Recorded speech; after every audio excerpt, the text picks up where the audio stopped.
মানুষের স্মৃতি কিন্তু বড়ই অদ্ভুত। তারা কৃতজ্ঞতাকে ভুলে অভিযোগটাই মনে রাখে। যখন তারা তুমি যখন তোমার সমস্ত ভালো কাজটা তারা ভুলে যাবে, কিন্তু তোমার একটা ভুল সেটাকে এমনভাবে সবসময় মনে করিয়ে দেবে যাতে তুমি কোনোদিন কোনো কিছু ভালো কাজ তাদের কাছে করোই নি। আসলে না, মানুষ কোনোদিন কৃতজ্ঞতাকে মনে রাখতে চায় না। কৃতজ্ঞতাকে মনে রাখলে সে তো ছোট হয়ে যাবে না, ঝুঁকে যাবে। কটা মানুষ ঝুঁকতে চায়?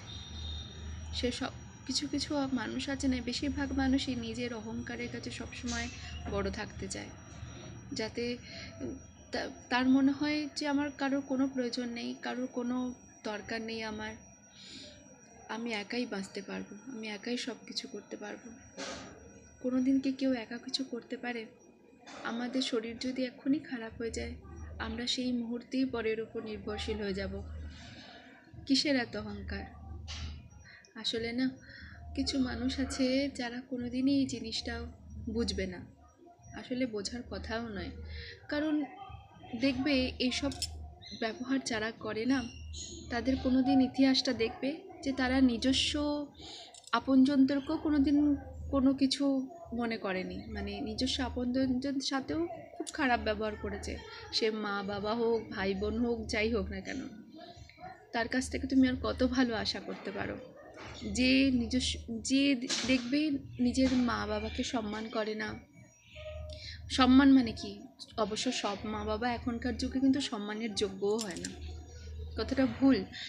হ্যাঁ, আগে হতো, আগে এরকম মানে খুব কমই শোনা যেত যে মা বাবা সন্তানদের কষ্ট দিচ্ছে। কিন্তু এখনকার যা সমাজ, এখন যা চারিদিকে দেখতে পাই, শুনতে পাই, মানে অনেক সময় ভিডিও দেখি বা লোকের মুখ থেকেও শুনি, মা বাবারা তো সন্তানদের বেশি কষ্ট দিচ্ছে। মানে এমন এমন জিনিস ঘটাচ্ছে সন্তানদের সাথে যেন ওরা সন্তান নয়, ওরা অন্য কোনো কিছু। আরে বলো দেখিনি, এদেরকে কিভাবে তুমি সম্মান দেবে বা কিভাবে ভালোবাসবে? একটা সন্তান তো সম্পূর্ণ বা রূপে তার মা বাবার উপর নির্ভরশীল হয়, কিন্তু সেই মা বাবাই যদি তাকে পিছনে ছুরি মারে, সেই মা বাবাই যদি তার সাথে মানে খুব খারাপ ব্যবহার করে, তাহলে সে কোথায় যাবে? তার হালটা কি অবস্থা হবে? তাই এখনকার যুগে কোনো কিছুই কিন্তু স্থায়ী নয়। তুমি বলতে পারবে না যে এই সম্পর্ক বিশ্বাসযোগ্য। শুধু একমাত্র ঈশ্বরের সাথে সম্পর্ক যেটা, সেটাই বিশ্বাসযোগ্য, আর কিছু না। রাধে রাধে কৃষ্ণা।